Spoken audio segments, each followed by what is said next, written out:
Alô, turminha? Eu sou a professora Silvana, da disciplina de Matemática, e nesta aula iremos aprender a operação de potenciação e iniciar com um assunto de números racionais, introduzindo o conceito de frações. Vamos começar? Potenciação. O que é a potenciação? Vamos analisar, então, através de um exemplo, tá? Seja a multiplicação 2 multiplicado por 2, multiplicado por 2, multiplicado por 2, onde todos os fatores são iguais.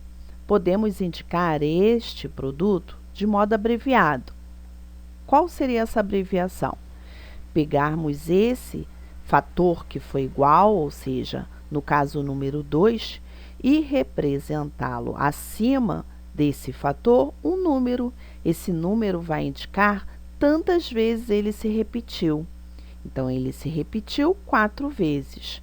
Então, corresponde a 2 vezes 2 vezes 2 vezes 2, igual a 2 elevado a 4, que é igual a 16.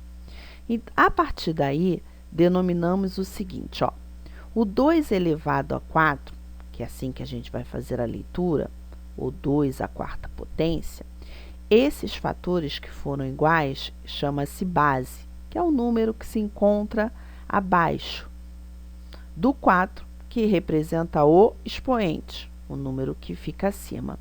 E o resultado da operação de multiplicação que foi feita, que resultou em 16, chama-se potência. Então, ó, quem é a base? Nesse caso é o número 2, o número que se repete. Quem é o expoente? O número de fatores iguais. Quantas vezes a base se repetiu? Potência, o resultado da potenciação. E assim, a operação efetuada é denominada ou é chamada de potenciação. Continuando, vamos ver um exemplo. Vamos calcular 5 como base e expoente 4, ou seja, 5 elevado a 4. Vamos repetir o 5 quantas vezes?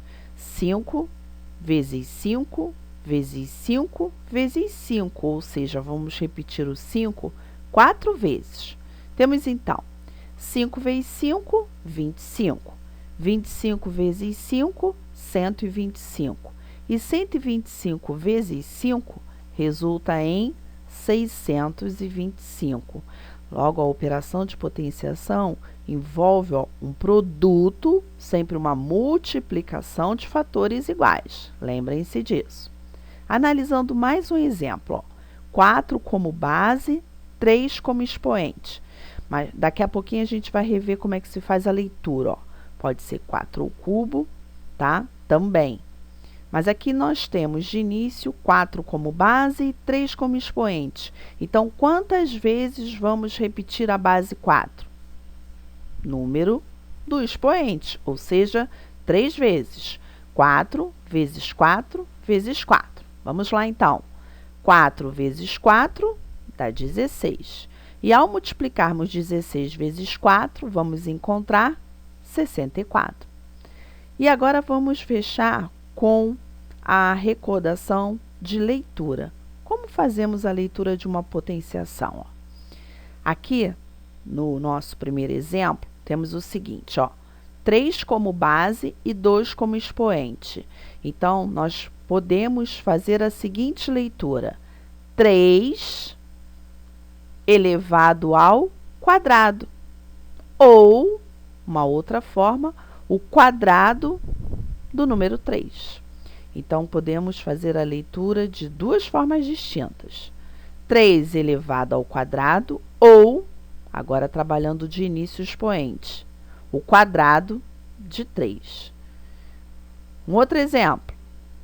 2 elevado ao cubo ou o cubo de 2. Então, quando temos como base 2 e expoente 3, podemos chamá-los de 2 elevado ao cubo ou o cubo de 2. Mais um exemplo. Agora, nós temos como base o número 6 e como expoente o número 5. Então, podemos fazer a seguinte leitura: 6 elevado à quinta potência ou a quinta potência de 6. Bem simples, né? Vamos considerar duas observações muito importantes na operação de potenciação. Primeiro, todo número elevado ao expoente 1 é igual à própria base. O que significa isso? Olha, vejamos o exemplo da letra A. Nós temos como base o número 5 e o expoente 1.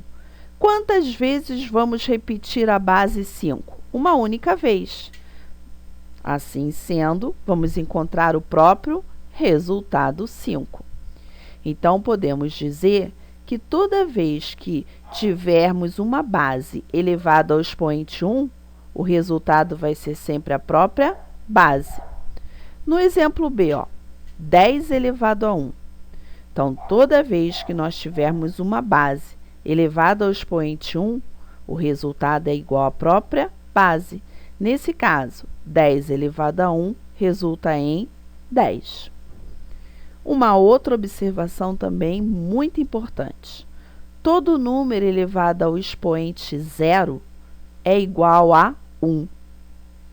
Então, não importa a base, apareceu o expoente 0, o resultado vai ser igual a 1. Então, na letra A, temos como exemplo, 5 elevado a 0. Qualquer valor elevado a 0, no caso aqui foi 5 elevado a 0, o resultado foi 1. Na letra B, 3 elevado a 0. Não importa a minha base. Aqui, nesse caso, ela é 3, mas não importa. Toda vez que o expoente for 0, o resultado será igual a 1. Continue. Vamos agora resolver algumas atividades envolvendo o assunto de potenciação. Primeiro, descubra o valor do expoente x na igualdade. Então, o que nós temos? 2 elevado a x igual a 16. Como encontrar esse valor de x? Então, vamos analisar a solução. Primeiramente, o que nós vamos ter que fazer? Relembrar a aula anterior. Temos que pegar o número 16 e fazer a fatoração, ou a decomposição em fatores primos. Fazendo isso, vamos encontrar que 16 é igual a 2 multiplicado por 2, multiplicado por 2, multiplicado por 2, ou seja, seria o valor 2 repetido 4 vezes. Então, eu vou encontrar 2 como base e 4 como expoente. E assim, o exercício nos forneceu a seguinte igualdade: 2 elevado a x igual a 16. Então, 2 elevado a x será igual a 2 elevado a 4. E se as bases são iguais, é porque os expoentes também têm que ser iguais. Logo, o valor de x será 4. Mais um exemplo. Quem é maior? Temos dois itens. Vamos analisar o item A. 2 ao cubo ou 3 ao quadrado? É assim que se faz a leitura. Então, primeiramente, vamos ter que trabalhar separadamente cada um desses valores. Calculando, então, quem seria o 2 ao cubo? Seria a repetição do 2, que é a base, tantas vezes for o valor do expoente. Nesse caso, 3 vezes. Então, eu tenho 2 vezes 2 vezes 2. 2 vezes 2, 4. E 4 vezes 2, que vai dar 8. Vamos guardar e fazer o mesmo procedimento para calcularmos 3 ao quadrado. Vamos trabalhar agora o 3 ao quadrado, cuja base é 3 e o expoente é 2. Vou repetir a base, 3, duas vezes, e encontro o 3 vezes 3, que resulta em 9. Como sabemos, o número 8 é menor do que o número 9. Então, quem vai ser maior? O 9. Logo, 3 ao quadrado é o maior. Aplicando a mesma linha de raciocínio, vamos agora fazer a letra B deste exercício. Na letra B, o que nós temos? 1 elevado a 120 ou 120 elevado a 1? Quem será o maior? Vamos lá. 1 elevado a 120, 1 como base, 120 como expoente, nós vamos repetir a base 1 120 vezes, que nem se faz necessário, né? Quando a base é 1, o resultado sempre será igual a 1. Agora, vamos fazer o cálculo do 120 elevado a 1, ou seja, vamos analisar e aplicar aquela observação que acabou de ser abordada, ou seja, toda vez que o expoente é 1, basta repetir a própria base, porque o resultado será ela mesma. 121 elevado a 1 é a repetição da base uma única vez. Logo, o resultado será 120. Logo, quem é maior, 1 ou 120? É o 120, né? Então, 120 elevado a 1 é o maior. Continuando, vamos agora abordar o assunto de frações, que são números racionais. Então, nós vamos trabalhar desde o início o que seria uma fração e como é que ela pode ser representada. Vamos começar? Todo objeto original que não tenha sido dividido é chamado de inteiro. Ao fazer cortes nesse objeto, estamos dividindo. Se a divisão resultar em partes iguais, é possível representar esse objeto por meio de frações. Olha que simples. Então, nós tínhamos uma maçã, esse era o nosso objeto original. E pegamos essa maçã e dividimos ela em 4 partes iguais. E, a partir daí, podemos abordar o assunto de frações. Vamos verificar. A fração que representa uma dessas 4 partes, ou seja, representa uma fatia da maçã, representa a fração 1/4. Como ela é representada? Por uma divisão, onde o número acima será o número 1, uma fatia. Do total de fatias, de partes, que foram 4. Continuando, a fração que representa toda a maçã, todo o objeto original, a que foi dividida em 4 partes iguais, é 4/4, representada também por uma divisão. Esse traço significa a operação de divisão, onde o número acima, 4, que é o nosso objeto original, e 4 é a quantidade de partes que foi dividida.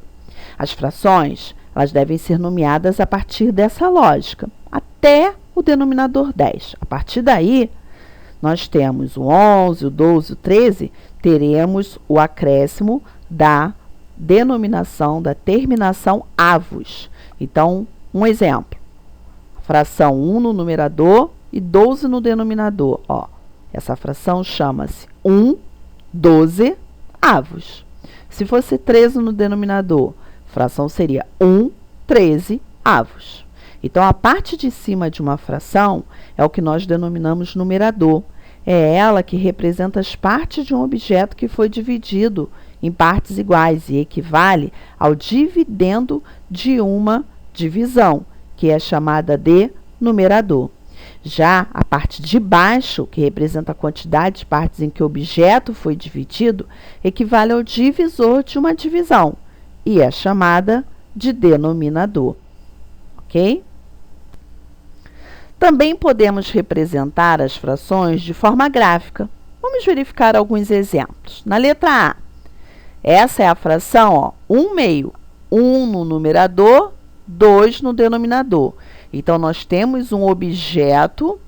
Esse objeto original foi dividido em 2 partes. E dela, a gente trabalhou, no nosso numerador, uma única parte. Bem interessante, né? Vamos analisar um segundo exemplo. Essa é a fração 3/4. 3 que representa o numerador e 4 que representa o denominador. Então, 4 vai ser quantas vezes o nosso objeto original foi dividido. Então, o nosso objeto foi dividido em 4 partes iguais e dela consideramos apenas o numerador, que equivale a 3. Mais um exemplo. Um caso de uma representação da fração 1/4. Logo, 1 no numerador, 4 no denominador. O objeto original foi dividido em 4 partes. E, nesse caso, destacamos uma dessas partes. E assim temos a representação da fração 1/4. Continuando, vamos resolver agora algumas atividades. Primeira atividade. As árvores de um parque estão dispostas de tal maneira que, se construíssemos uma linha entre a primeira árvore, que eu vou localizá-la aqui e chamá-la de A, de um trecho, e a última árvore, localizando ela de B, conseguiríamos visualizar que elas estão situadas à mesma distância uma das outras, partindo de A e chegando a B. De acordo com a imagem acima, que fração representa a distância entre a primeira, A, e a segunda, que não tem nome, tá? Então, nós temos que verificar qual seria a representação na forma de fração que vai determinar a distância da primeira até a segunda árvore. Vamos verificar? Uma fração corresponde à representação de algo que foi dividido em partes iguais. E aí, observando a imagem, o espaço entre a primeira árvore e a última árvore foi dividida num total de 5 partes. Portanto, o denominador da fração será 5. Já a distância entre a primeira e a segunda árvore é representada por apenas uma das partes, e por isso trata-se do numerador. Logo, a fração que representa o espaço entre a primeira e a segunda árvore é a fração 1/5. O nosso numerador é 1 e o nosso denominador é o número 5. Bem simples, né? Vamos continuar fazendo mais. Vamos analisar o segundo exemplo. Observe a figura. Nós temos um retângulo e nele, com relação a essa figura, temos 3 perguntas. Primeira pergunta: em quantas partes iguais o retângulo foi dividido? Então, basta nós contarmos. Temos um retângulo e nele nós temos um total de 1, 2, 3, 4, 5, 6, 7, 8 partes iguais. Então, em quantas partes iguais o retângulo foi dividido? Resposta: 8 partes iguais. Vamos para a segunda pergunta. Cada uma dessas partes representa que fração do retângulo? Então, cada uma delas. Então, cada uma, 1 do total de 8 partes iguais. Então, a fração será igual a 1/8. 1 no numerador, 8 no denominador. Terceira pergunta. A parte pintada representa que fração do retângulo? Essa é bem simples, né? Basta nós verificarmos quantos retângulos na cor azul nós temos. 1, 2, 3, 4, 5. Então, nós temos 5 retângulos azul do total de 8 partes iguais. Então, teremos a fração correspondente igual a 5/8, ou seja, 5 no numerador e 8 no denominador. E assim, a gente chega à finalização de nossa aula. Vamos, então, a alguns informes importantes. Realizem as atividades solicitadas no Google Forms. Façam com bastante atenção para conseguirmos avançar com o nosso conteúdo. É muito importante a realização da atividade, pois é nela que estará a comprovação de sua efetiva participação nas aulas. E, finalmente, fiquem bem e bons estudos. Até breve!